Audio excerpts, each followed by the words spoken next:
Your floor, please. Thank you, Mr. President. Thank you to everybody. I agree that the circular economy is vital to Europe's economic future viability, and I also agree that we need to be ambitious.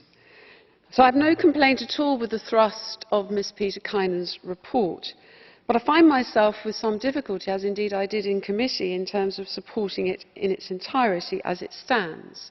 This is for one reason only, because whilst I passionately believe in all of these things, I also believe in evidence-based policy making, in setting out a credible legislative framework. So before we start setting absolute numbers in our targets, we should carefully examine the impact of doing so. I've seen so often before that an own initiative report like this becomes not just indicative, but somehow binding, with Parliament seeing any variance from these numbers as somehow an unacceptable lessening and loosening of their position when it comes to examining the legislative report when it comes forward. A good example of this is the call for 70% recycling and reuse for municipal waste. Very laudable, I support it, but before such targets can be considered, they must be underpinned by indicators to assess and measure improvements.